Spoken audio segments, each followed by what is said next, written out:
for that, Ekta. By the way, just keep an eye out on Piramal Pharma. You know, the last couple of times I was expected to be excluded from the MSCI. That was postponed. Just looking at the volumes, it appears that's happening, as of now, because the volumes are much higher than what we have seen in the last few days, whether you compare it with yesterday or whether you compare it with Friday as well. Volumes are high, the stock is moving low, and it seems that MSCI exclusion finally, it seems to be taking place. That could be some bit of outflows that were expected on that front. Well, let's welcome Anshul Saigal, Head and Executive Vice President, who joins us on the show. Hi, Anshul. Season's greetings and good to speak to you. I hope that you had a good Diwali. Well, the markets have had a fantastic last 1 month or so. How are you feeling now on the Indian markets? Are you getting a little bit cautious or are you still constructive? Hi, Nigel. Happy Diwali to you and to everyone in the studio. In fund management, there is a saying that you should water your flowers and trim the weeds. What that means is that stocks in portfolios which are doing well, you should look to hold them or buy them more. And stocks which are not doing well, those are the stocks that you should be looking to trim. Why this adage goes is because typically the human psyche works just the opposite way. Stocks which have done well, you want to trim those, and stocks which have not done well, you want to add those. The same goes for markets in general. If you look at the Indian markets in the context of how the world has done versus India, India has done far better over the last 1 year, 18 months, we've gone back, seen that data since between now and 2014, 2008, 2003. In that long a period, India has been an outperforming market. So short term, long term, India has outperformed emerging markets. More in the short term, India has even outperformed developed markets as also the US. In this context, and in the context of FIIs having sold India, to the extent of $33 billion till June of this year, it looks like, despite this selling, India has outperformed global markets. And if this is a flower, as it evidently is, then clearly they will look to water this flower, or any smart investor who goes by this adage would want to water this flower, and they would want to buy into this market so as to take advantage of the strength in the market. Given that, I would not be a seller into India. I would say that given how this market is behaving, as also how companies are doing on the ground, this is a flower and it should be watered. Anshul, but globally there is another view that's coming around that perhaps we're at the close of central bank peak hawkishness. And from here on, things may perhaps be not as bad as what it was, at least in terms of peak hawkishness from the central bank.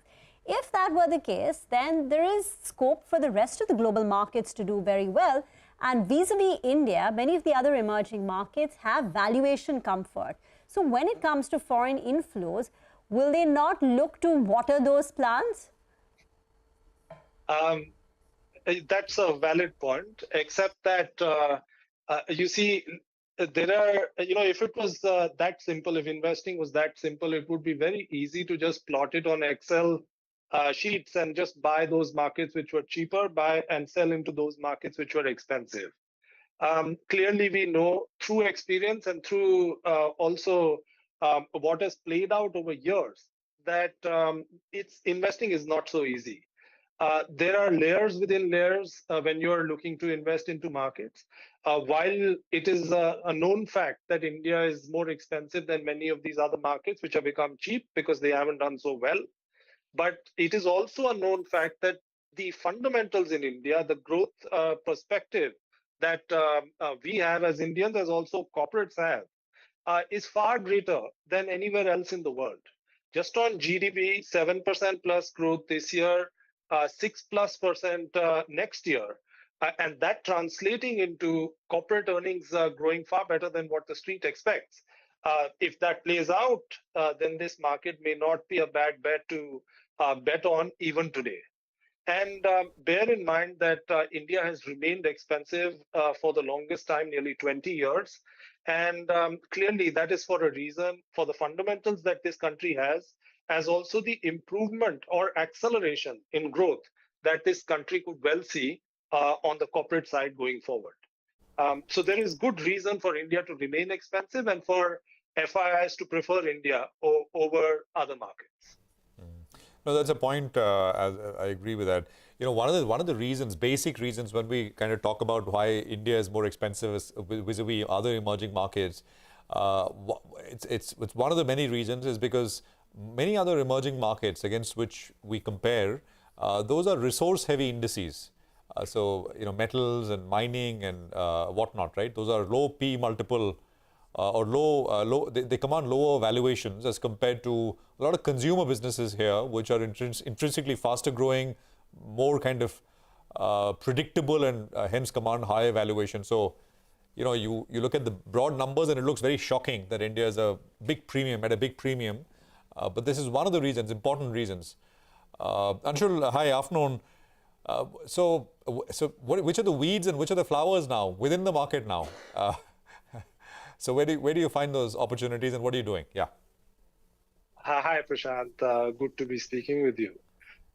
Yeah, so our belief is that if you look at domestic-oriented companies, those companies, whether it is in autos, financials, capital goods, manufacturing in general, those are the companies that are likely to do very well. We are coming off a 8 to 9 year period where capital creation in this country has been very weak. And so the catch up on capital creation over the next decade is going to be extremely robust. If we are to believe that that the China plus one and now maybe even Europe plus one theme is likely to work and India is likely to be a beneficiary of that, then capital creation in India will have to really catch pace. And I'll give you an example. There is a company we own in our portfolio in the chemical space. And this company till 2 years back had a gross block of 6,000 crores. It added last year, or it did capex last year of 2,000 crores. It's likely to do capex of 3,000 crores in the current year, which means that over this last 2 year period, it's kind of doubled its gross block. And the guidance it's given for the next 5 years is about 15,000 crores of capex. So about 3,000 crores per annum. Now, that is the kind of demand that they're foreseeing. And they're building capabilities to cater to that demand. One of the leading FMCG companies, which is an MNC and has been working in India for the last as many as 50, 100 years. Now, that company over 50 years has created a gross block of 8,000 crores. And they've given guidance that in the next 3 years, they'll add 5,000 crores or they'll invest 5,000 crores back into their business. Now, that tells you what the corporate India sees as an opportunity in this country going forward. And, you know, it is a cliche, but it is well known that India is only $2,000 in per capita. And India is moving towards $3,000 to $4,000 in the next few years. If that is to play out, then corporate India will see a Cinderella period or a Goldilocks period going forward, and investors will benefit as a result. So we're in a very sweet spot. You know, Anshul, you're in the camp that believes some of these global-facing themes like IT and metals. Well, you're still cautious on it.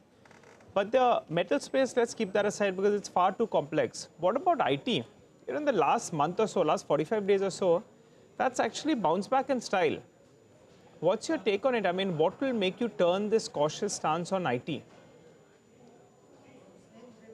IT, it's only tactically cautious. Long term, we are very positive on IT. Our belief is that multiples in IT have expanded quite meaningfully over the last 2 years. Companies, large cap companies, which used to trade mid-teens in terms of price to earnings ratios, are even today after the correction trading in the mid-20s. Now, that tells you that multiples have really expanded. Of course, growth has played out, but so also multiples. Our belief is that this year, both on cost as also on growth, these companies will, there will be a perception that these companies will disappoint. And hence, maintenance of these kinds of multiples will be tough. If there is no price correction, there will have to be some time correction. And some of that has played out. We believe some of it is further pending. So maybe a quarter, 2 quarters is when IT will start looking interesting. But for now, we are on the sidelines. We think that this is the period of consolidation, and we need to wait a little bit more before this sector starts doing its jig. Anshul, thank you very much for joining in and sharing your thoughts on the markets. By the way, the Adani Group stocks are doing very well. Adani Power up 5%,